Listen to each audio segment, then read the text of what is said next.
Hey there, I'm Alan Firstenberg, Hi, I'm Parul. and welcome back to Two Voice Devs. Two voice devs. Parul, welcome to the show. Good to have you on. Thank you, Alan. I'm happy to be here. So, again, we've got another guest host in the chair. Mark promises me he will be back soon. He's dealing with some stuff in life, but in the meantime, we have Parul here this week. So, Parul, why don't you tell folks about yourself, what you do, how you got to where you are now? Hi, everyone. I'm Parul. I'm a senior production engineer at Meta. I work on Python Foundation team, which focuses on accelerating research to broad experiences for AI researchers and developers so that we can actually push the model development and all the awesome research that we do out here faster to production, to the users of our products. Uh, Before this, I've graduated from University of Massachusetts in USA, and I did my bachelor's back in India at IIT Indore. Okay, so why did you? I guess why did you choose this particular field? Why helping build models? This actually goes back to a lot of things that uh, I've done and have been pivoting and navigating through the careers. Uh, who doesn't, right? Right. Uh, so I initially started as a software engineer at a hedge fund company, and then I realized that that's not something that I want to do. And then I pivoted back to academics, where I started working on research and AI models being something of interest. I started working on them. I started researching them. Uh, Very soon, I realized that I just don't want to build models and increase their accuracy and just work on their intelligence, but also focus on the other peripherals that people often overlook. So, one of those peripherals was accelerating the productionization of these experiments. Uh, However, the other side of the peripheral that I really enjoy and is very close to my heart, close to my passion, is the AI ethics. And And that's why we have you here today is to talk about AI ethics and how they fit in and how they can kind of where they fit in and where developers need to be paying attention to it. And maybe we can kind of start off by just kind of saying what do we mean when we say AI ethics? let me come back to what do we mean by AI ethics and actually start talking about how what actually motivated me to start into this, and then we Okay, go into even like better, what. Yes. even better. Okay, As a woman in tech, I was like one of the very few people in the undergrad when I had like so many guys.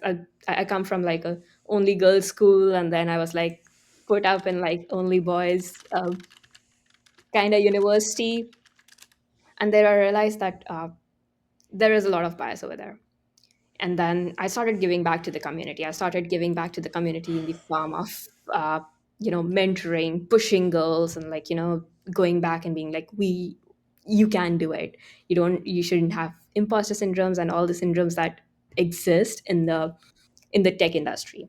good. And over there, one when I started doing research in my masters in AI modeling and training, I realized that a lot of times these things will happen over there as well.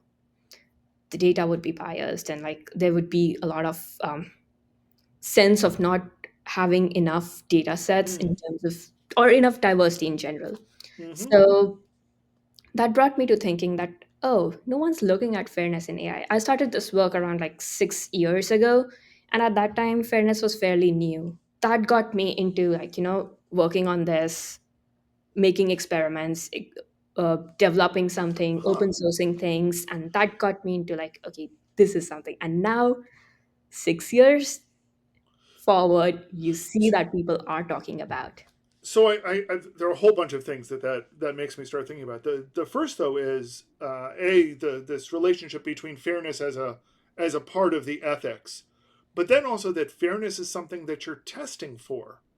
That this is you've got experiments about this. Can you talk about that just a touch, and maybe we'll get into this more as the conversation develops as well. Yes. So one of the things that we see is that we do experiments on like not the entire data set, but on we divide the data set into like specific cohorts, and we test like how does the AI model perform on these specific cohorts. Hmm. And a lot of times you do end up seeing that, Caucasian population will have a higher success rate than a non-Caucasian one, a person of color. Interesting. So, and when you say cohorts in this case, it's breaking it down by category. So you're saying, is this is this a sample set reflective of Caucasians? Is this a sample set of men versus women? Though, is that what you mean by cohort in this case? Yes, yes, Okay. that's what I mean. Okay. Within the data itself. So trying out discrete chunks of data to see how they behave in the rest of the algorithm, in the rest of the model. Yes, yes, Okay. exactly. So that's an interesting approach that I hadn't. I guess I wasn't aware of it. So interesting. So ethics and fairness and reducing bias is a passion of yours, as part of your and a career of yours. Um, I guess can you talk a little bit more about why? Well, I guess maybe let's start with why is this important? We've seen that there are these bubbles that happen in the industry and in the life in general. Like we had this bubble of digitalization of the entire industry. At this point, we are in the bubble of making everything AI. uh, you would have seen like starting from your home devices like Alexa or Google Nest or Google Home devices or any type of smart home devices that exist to helping you in your daily jobs. For example, behaving like an assistant for you. In like, let's say you want to type out something, you want to make your presentations, your proposals, things like that, or even making slides. AI is everywhere, and AI is here to stay, and day by day it's just improving, it's just getting more embedded in your lifestyle. And because it's getting more embedded in your lifestyle and is making decisions for you more or less, you do want to ensure that it is ethical. You do want to ensure that it is taking in everyone's opinions and not favoring one specific group. So Or that's why I think it's important. or disfavoring a specific group depending on what the algorithm itself is doing, I suppose. No, Yes. you made a statement there about that it's playing this oversized role in our lives. Is that ethical itself, that we're giving it such a big role? So I did mention that it's more of an assistant. So Okay, fair. even when Yes. it it's essentially we who are making the decisions, it but AI is actually helping you drive that decision, and it can provide more opinions. It should provide more opinions so that you can make a wise choice and not have those specific opinion only that is favored, and you won't be able to make a wise choice then. And also, to be clear, I guess when we're talking about AI models, many people are familiar with large language models, but we're talking about the full class of AI models. So not just language models, but other things that are looking for patterns. So Yeah, when we're I talking often about, no, go ahead. sorry. I often like to say the term AI systems and not AI models, because Okay. model is just a part of the entire system that can have that is being used, and it's the system that affects you and not just the model themselves. So maybe I'm putting you on the spot here, so I'm sorry. Can you give an example of an AI system versus an AI model? Uh, yes, sure. One of the example could be, let's say there is a model that is trained on just lighter skinned people to recognize their faces. So it might do really well if it's just like used by white skinned people or lighter skinned people. uh, However, if it starts being used on a darker skinned person, like for facial recognition, it will not perform well. But that it's not just the model, it's also like the system. Are you taking care like where you're deploying that system? Okay. So Two examples of this that kind of leap to mind about, again, getting back into why this is important. We've seen things like judicial sentencing systems are using AI models. And over time, we've started seeing, well, the data that it was trained on kind of reflects a very, very narrow population. And that may not apply in other populations. So it's giving poor sentencing advice, as one example. Another one, we're talking about lighter skin versus darker skin, and we've seen um, sensors that turn on and off the water in a public bathroom, and how some people just they can't trigger that sensor because their skin color isn't picked up correctly. And you can say, okay, that's a trivial case, but I guess if people then start thinking about, well, okay, what if we've got an AI model trained on helping give medical advice? We already know that there is a tremendous bias when it comes to doctors. If we're now building our AI systems to keep that same bias in place, we're not improving anything really. So I guess a couple of examples there about why it's important for developers to at least be conscious of the biases that we may have in our AI models and AI data sets.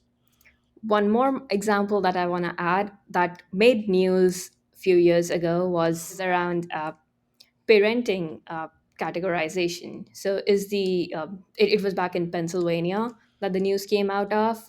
So they had deployed a model which was trained on very high income people, suggesting that if they do certain things, it's poor parenting. If they don't do certain things, if they Mm, don't do certain things, it's poor parenting. However, this system was deployed on people of very low income categories, wherein it suddenly became like all of them started to show up as poor parenting, even to the extent of child abuse, mm. which I think is very wrong. So I guess we kind of covered why it's important, and we started touching a little bit on how we examine that bias. What else can developers do, kind of to make sure that the systems they're building are, we can't say bias free. At least I assume we can't say bias free, but at least are understanding and minimizing the biases that we have. What can developers do? I think it's first and the very important thing would be to understand that it is their own responsibility Mm, and it is not okay. an afterthought. So people always be like, oh, let me first build the thing and then I'll think about all of these implications. In this fast world of AI, wherein like everyone's running in this rat race of delivering better and better models, we need to be responsible. And being responsible and knowing to be responsible is the first and foremost thing. Second is what you asked about what can developers do while building the model itself if they can identify who's going to, or actually the AI system itself, if they can identify who's going to use this system, who's going to be the end user, Mm. what's going to be the impact. There is some social aspect to it. Like technology is not isolated in today's world. So if they know who's going to use it in the end, they can go back and backtrack on what kind of harms their system can cause. And based on what type of harms they can cause, you be intentional of unwinding those harms. So it's interesting. This reminds me of stuff I used to do, decades ago in computer security, where we would talk about risk mitigation. And our first step was understanding, well, what risks do we have? And then saying, well, okay, now we've identified potential risks. How do we mitigate them? Can we mitigate them? What are the trade offs in mitigating them? Yeah, one of the very popular saying is that uh, fairness is not one size fits all. Mm. So you will not have one solution to every problem around AI ethics or fairness in particular. It depends upon what's the risk, as you mentioned, how important is that risk, and then based on the type, we decide, like, okay, these are the constraints we need to apply, this is the fairness we need to ensure, and then do it. So what? I guess some of trying to get trying to get down to specifics, which I Okay. know is tough. What specifically can I do? I've identified some risks. What are some of the maybe the tips, the techniques to look at to try to mitigate those biases, mitigate the unfairness that we may see? Yes. So I would say that at a very high level, imagine this is like your all the solutions that exist. Like this is a space where all Right. solutions exist. Okay. And the aim or the objective of any AI system is to find the best possible solution in that space. Okay. So instead of finding the best possible solution in the entire space, you create kind of like a fuzzy boundary on, okay, this is like the fairness I'm boundary, and I'm within that you find it. I'm laughing because of course you create a fuzzy boundary. This is AI. We don't have anything that's like concrete and set. Everything is fuzzy in the AI world. Yes. So okay, I guess where I'm trying to go is to say if I'm building a medical system and I've identified the fact that, we want to be we're concerned about the fact that we know we have existing medical biases and we have existing medical biases that are against women. Maybe an approach that I might think about looking at is, do I get more training data about women, that include women in it? Do I get more training data of women from a wide variety of ages? Because I know that there can be more variations in that. Those are things that I might consider two not absolute rules, but kind of guidelines to make me think about what else I can do. And I guess that's what I mean when I say, what other tools do we have? Increasing the amount of data from a more diverse population. That's one approach. What other approaches do we have? uh, I'm very excited because I feel like this is something that every person starts with, that, oh, we should have diverse ideas and like diverse data sets. But it's not always possible to have those diverse data sets. It's Okay. not always possible to identify, like, women of every age and then having multiple of those data sets. It's probably not possible for you to collect it. So what people try to do is like, oh, we cannot collect the entire such diversity, start removing or hiding these identifiable attributes. So like start Okay. hiding that, oh, what is the age? Like just remove that column of age, or just remove the column of gender or sexual preferences, things like that. That also doesn't work. And I that one I wouldn't have expected to work, to be honest. Because go ahead, go ahead.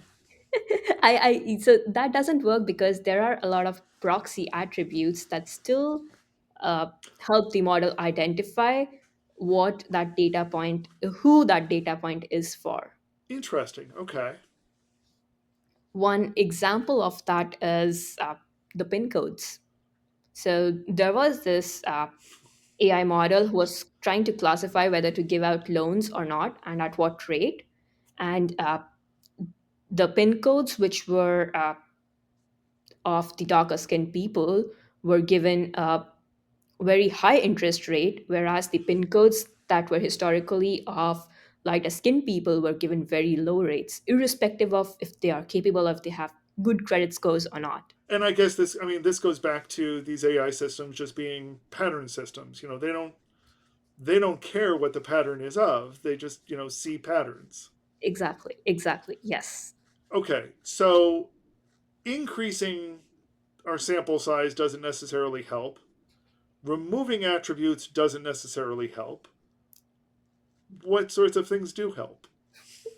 So there is this concept of fairness constraints. Okay. That is something that mathematicians and researchers have developed over the years. Uh, I was also working on one of them. Uh, these constraints depend on what type of harm you do. One of the examples is demographic parity. There are like equalized odds, equal opportunity, and like several others that people have defined over the years, and they all come from like different types of harms that you do, and you decide which one to choose. You cannot also club everyone, because if you club everything, it's going to damage your system. So this is like saying we're going to look at particular demographic characteristics and weight them in different ways. Is that, I don't know. I'm not sure I follow. No, okay. So I'll give one example that I think is the easiest one to explain, in my Okay. opinion, which is the demographic parity constraint. So what that constraint basically says, that the success rate of your model on the entire data set, like the probability of success rate on the entire data set, should be equal to probability of the probability of the success rate on like one cohort as well as the second one. So it Ah, should not okay. be the average, it should be equal, like all three things should be equal. Okay, and that's why when you were talking earlier, you were saying that you would divide it into two cohorts or into, and then compare those cohort the results from each of those ah, okay. I get. Yeah. So what do you do if they're not? If they're not, you tweak the hyperparameters of your model and then test it again, and Okay. then test it again, and then test it again. Uh, a lot of times people don't do this. A lot of times what people do is that they incorporate this in their, that loss function itself that they're trying to minimize in the AI models. But I won't get too technical in our I was going to podcast. say there are probably a lot of people that don't understand what a loss model is. Yeah, so I won't go into technical, but imagine that they try to like include everything in like one equation, and they try to optimize that to get the best result.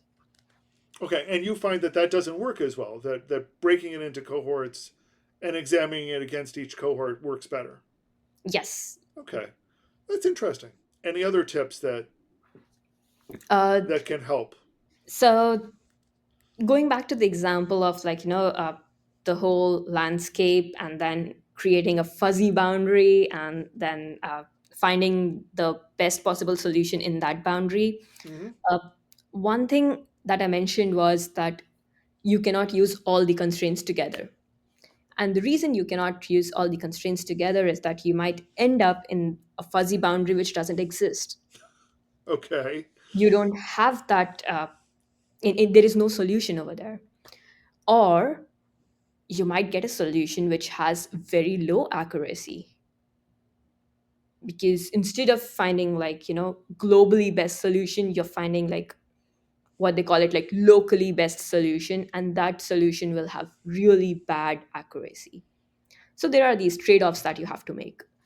You And that is where that fuzziness of the boundary comes in, that you decide how much to bind or like how much to expand to find a solution that's like you're reasonably okay to sacrifice accuracy in favor of making it ethically good solution.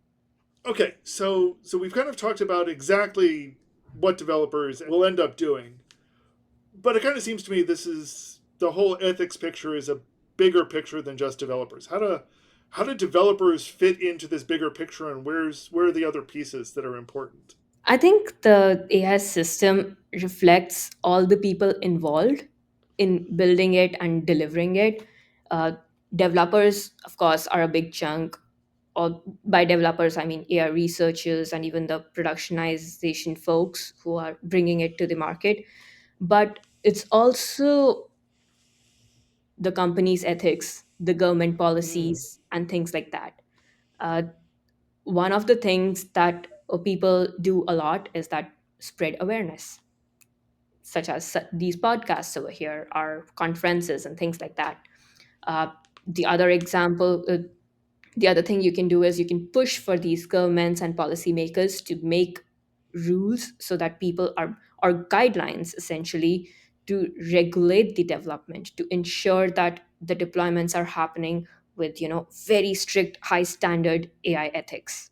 Another thing that the governments can also do is that instead of playing catch up with all the things that are happening, they ensure that these things happen at the very starting of it. They can push developers to think about this before bringing any model or anything into public eyes, because AI can create a lot of nuisance if it's not thoughtfully set up. It occurs to me also that another group in this, and that plays kind of a cross purpose role. When we've been talking developers, we've been talking about people developing the AI model and system itself. But it occurs to me there's also the AI, the developer that is using this system in some ways. And we see this a lot, especially with large language models, but we see it elsewhere as well, where they're kind of pushing it to do something it wasn't really designed to do, and they're surprised when it doesn't give the results that they want. And the classic example with large language models is, you're using this LLM to answer factual questions, and it gives you hallucinations or wrong answers, and people are shocked by the fact that it's giving you the wrong answers when it wasn't designed to give you an answer. Yes, I completely agree with you. I think it would be a dream for me if we can actually reach a stage wherein we have these benchmark standards that we Mm. have to ensure that, oh, if you're launching any LLM in production, all these foundational models or any that's actually used by people, are they adhering to those benchmarks in certain ways? Those benchmarks could be defined by, I'm not sure who, but we need to come together and decide those benchmarks. Well, what are the benchmark criteria that you would want to see? I would want to say that one of the basic one would be to ensure that no one is harmed up to Okay. some degree, because harm is very subjective. I was going to say that's a tricky one to define. um, yeah, I think so. This is the humanities and social sciences in me speaking. I have a minors in humanities and social sciences, so uh, it always makes me think that, oh, technology is just like a human, but you dictate the terms. So pulling on this one a little bit more. I mean, there are lots of I have a concentration in science and technology studies. And the big problem with that is defining that boundary is hard. We have trouble defining it for other humans, never mind defining it for an algorithm, never mind defining it for an AI system. How do we help these systems understand what harm can be? As you said, defining is hard. I would also say that instead of thinking of it as how to eat a big elephant, you pick in parts of it and then work towards it. You don't have to address the whole problem today. You can see specific use cases and then start fixing them up, and then you go from there. You may end up having bigger categories, you may end up not having categories ever, which is fine. Okay, so we've got corporate culture, we've got government suggestions, we've got outside users that are looking into this and are using it. We've got the developers themselves. I assume somewhere in here we've got quality assurance before a model goes out the door. Anything else that we want to make sure is a component of making sure we've got ethical systems? I think one thing that I didn't mention before, and I think is really important, is that you may have explainable AI, wherein you Hmm. ensure that the model is more explainable, and uh, you can say that, oh, it's saying this because of XYZ reason. But LLMs are super complex. The LLM architectures are really complex, and with complexity, it becomes really difficult. It escalates the problem of making it explainable. So, one thing that people generally do, or at least should be doing, is that you take continuous feedback. So, in that feedback loop, you continuously talk about how do you monitor these systems. You do continuous monitoring and checking for these bias benchmarks to ensure that, oh, at this point, our model is degrading. We should stop, or we should, have proactive measures to refix it. You just used a phrase that I think is interesting, a bias benchmark. Can you give an example of a bias benchmark or kind of explain more of what you mean by that? Because I have this vague idea what it can mean, but I have no idea how I could actually turn that into something. So, based on the harm that you've identified, you develop a matrix. So, you continuously monitor on that matrix, which contains the bias or rather the fairness standards or the fairness metric. Now, this metric could be different. The example that we've been talking about in this podcast is around demographic parity. So I'm just going to go back to that and say that, you continuously measure for like those specific two cohorts, how is your model performing continuously over a period of time. And if Okay. it is performing same or relatively same, you continue with that. As soon as it starts degrading, that's when you need to, step in and be like, okay, now we need to fix this. And you do like the thing again. So I guess trying to put this into um, something concrete again. Mhm. So you will be monitoring, you know, a selection of your input. So you'll be monitoring whether the what demographic category you've assigned it to, Mhm. and looking at the results in once it's deployed. And if you start seeing that the results are skewed in the same testing, I guess it's the same sort of testing that you'd been doing when you first tested the model, right? You're just now testing it on live data instead of your test data. If you start seeing that, then it's time to bring it back in and tweak parameters some more. That's what you're saying? Yes, yes, Okay. precisely. That is exactly what I'm saying. And that's when, like, you pull the trigger, you're like, this is something that we need to be proactively uh, looking at and changing, and you change it accordingly. Like, it could be any reason, and like you end up fixing that then. Are there are there frameworks that are in place to kind of help you? And I guess this is what you're doing professionally, is putting those frameworks in place so that you're monitoring things as they are running and seeing what they're doing. Are there you know are there open source, are there public frameworks that do this sort of thing Oh, or can yes, help a yes. developer do this sort of thing? Okay. Yes, yes, yes. There are a lot, and I love talking about them. Uh, Okay. they There are, of course, private frameworks as well, which every company or every big tech deploys, but there are also a lot of public ones that are available for open source. One of them that I am part of, and I was an early contributor to it, was Fairlearn. It started off at Microsoft, but it is completely open source as of today. Uh, there is another called AIF 360, which was started at IBM. It is completely open source today. Hmm. There is one by Google, which is a what if tool that is also for public use and it is pretty good. Uh, there are others. I always forget the names, but there are a lot of them, and I am not recommending one over the other. I'm just saying that the internet is C, and you go there, you pick up any that suits you, and like you start working on it. Whatever is usable, whatever is easy to dive into, start working on that. And one thing I would mention is that this is an active area of research. No one has one right answer to it as of today. Okay. So if I really hope that anyone who's looking at this podcast, or even like you for a matter of fact, if wants to contribute, now is the time. And I would say that contribute, you have a voice and you can do it. I think it's an area that is blooming, and your voices will be heard, and you can really contribute and give back to the community this way. On that note, I think that is a fantastic message to be wrapping up with.